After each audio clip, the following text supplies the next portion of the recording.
Vamos agora então ao tópico número 1.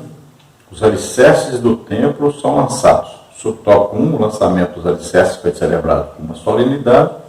Subtópico 2, a reedificação do templo. Depois que os materiais para a construção do templo chegaram segundo a concessão feita pelo rei Ciro da Pérsia, Zorobabel e os que haviam voltado do cativeiro lançaram os alicerces do templo. Esdras 3:8. Todos apresentavam muita animação para o trabalho. Subtópico 1, então, o lançamento dos alicerces foi celebrado com uma solenidade. Os sacerdotes já paramentados e com trombetas, e os levitas filhos de Asaf com saltérios para louvar o Senhor, conforme a instituição de Davi, rei de Israel. Esdras 3:10. Todos os que assistiram ao lançamento dos alicerces expressaram seus sentimentos com tão grande júbilo que as suas vozes se ouviam de muito longe. Esdras 3:12 e 13. Então, agora, com a chegada dos alicerces para a construção do templo, grandes pedras, tudo cortada direitinho, tudo feito ali de uma maneira especial para a construção do templo. Agora, o material estava aí, eles olhavam para o material e tinham que agora tomar providências para a construção do templo. Lembrando que a ordem foi para construir o templo, não era para construir os muros, cidades, Jerusalém, as outras cidades, Então eles chegaram, foram logo construir as cidades, depois é que perceberam que estavam errados. A ordem era para construir o templo. Agora o rei Ciro não sabia que se construísse o templo sem os muros, então os inimigos em volta invadiriam e destruiriam o templo novamente. Então os judeus precisavam construir os muros em volta enquanto construíam o templo. Então, primeiro eles foram fazer o altar a Deus, oferecer sacrifícios, depois passaram a construir os muros, ao mesmo tempo que lançavam os fundamentos do templo. Então houve ali uma comemoração, houve ali um ajuntamento do povo em celebração por estarem todos unidos e reconstruindo agora o templo em Jerusalém, os muros e a cidade. Tudo isso estava ali na visão deles, estava ali agora tudo preparado, com material pronto para fazer o templo. Então eles comemoravam e muito alegres, com músicas, com danças, com toda aquela festança que eles estavam acostumados a fazer antes do cativeiro. É evidente que muitos deles não conheciam, não sabiam como fazer, então os mais velhos iam ensinando.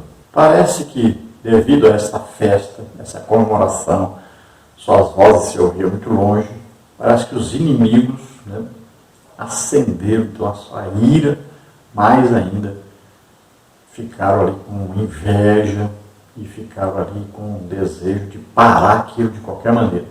Subtópico 2, a reedificação do templo. A reedificação do templo foi resultado do despertamento que veio através de Ciro, rei da Pérsia, Esdras 1 e 2. Convém lembrar que o despertamento pentecostal que chegou ao Brasil em 1911 trouxe consigo uma verdadeira renovação da doutrina da Igreja de Deus, que pode ser simbolizada pelo templo de Deus, 1 Coríntios 3,16.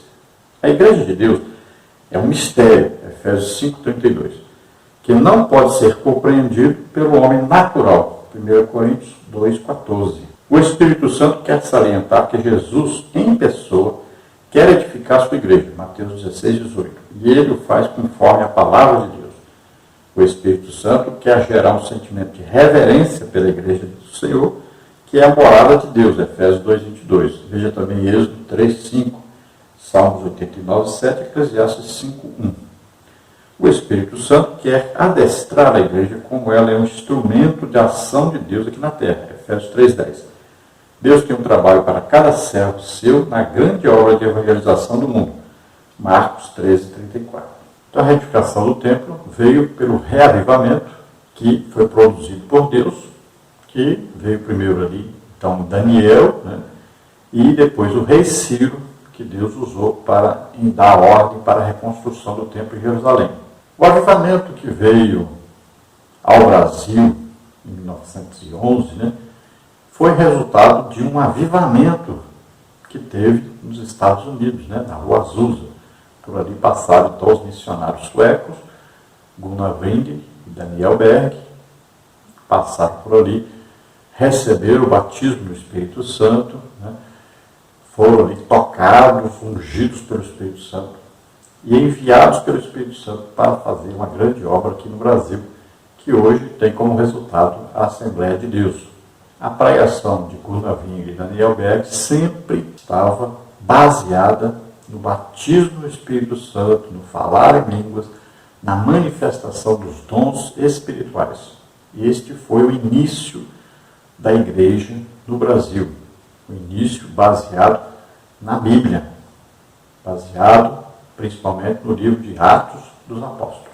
A igreja de Jesus Cristo é edificada pelo próprio Jesus Cristo. O fundamento nosso é Jesus Cristo, a palavra de Deus, né, os ensinos dos apóstolos.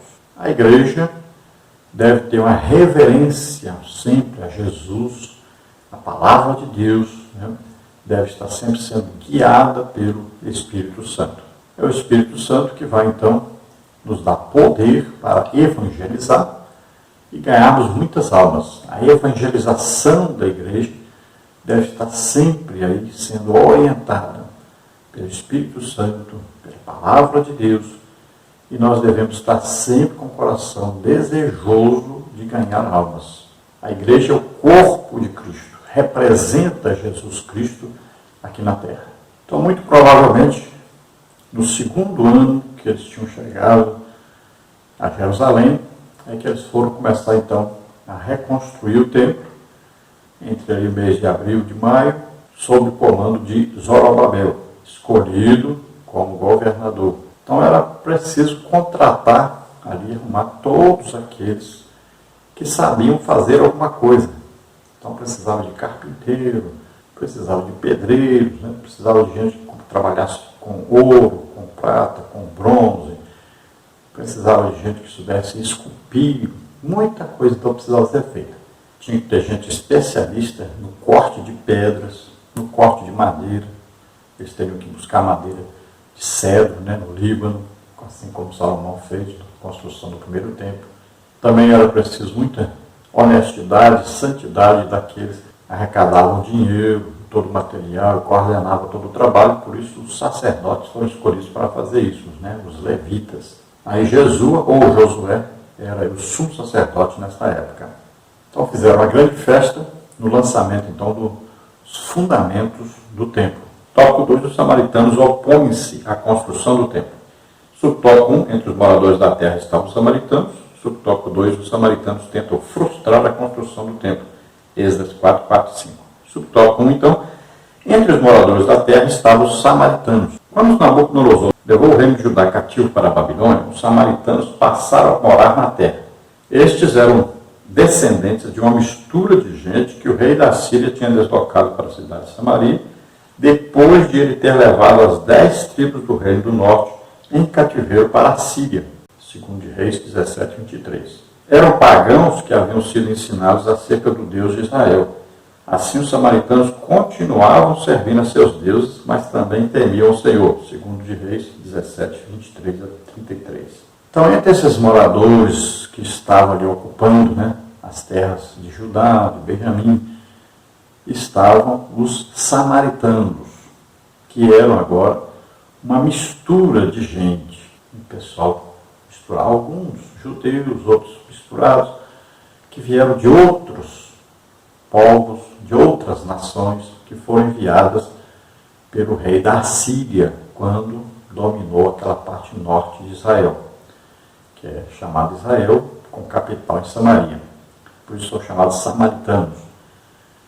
Estes estavam na terra, mas quando eles chegaram, então os leões começaram a comer as pessoas.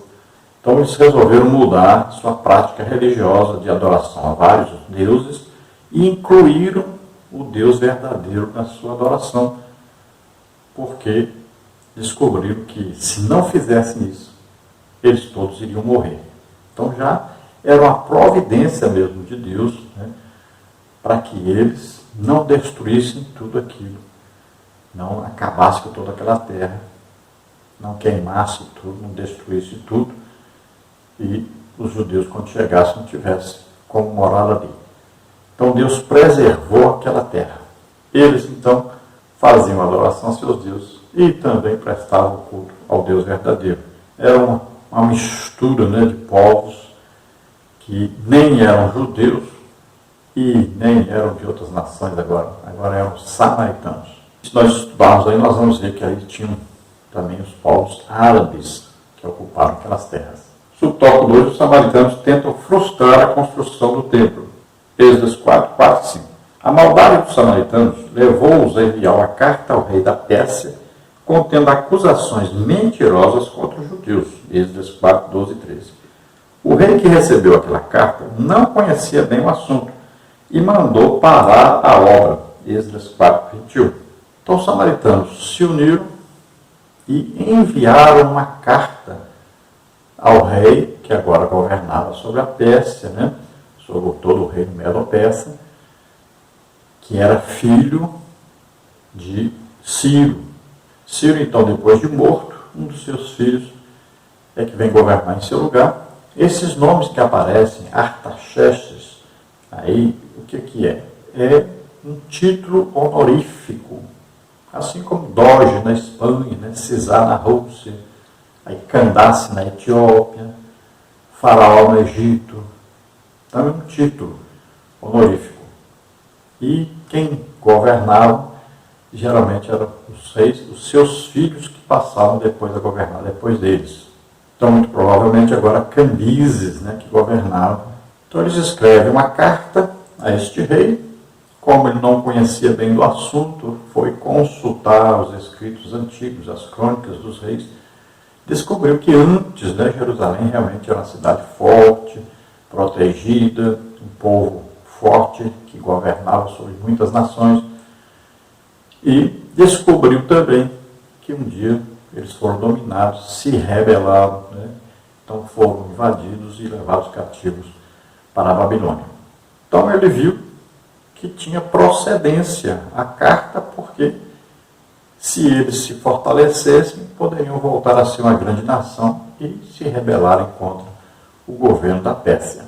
É evidente que nada disso era verdade, porque o que eles desejavam mesmo era construir o templo, a cidade de Jerusalém, e morar tranquilamente naquelas terras que antes eram de todos os judeus mesmo.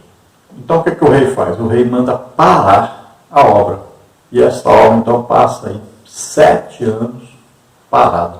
Então os inimigos se oferecem para ajudar na obra e, muito sabiamente, né, Zorobabel, Josué, e junto com os outros idosos ali, eles dizem: não, o rei Ciro mandou que nós construíssemos. Então recusaram ajuda, e a Bíblia diz bem claro que é uma ajuda de inimigos. Pelo que parece, eles alugaram, né, conselheiros, deram propina para conselheiros atrapalharem a construção. Então houve uma tentativa de reconstrução depois, mas na verdade só 15 anos depois é que realmente voltou a construção a ser feita.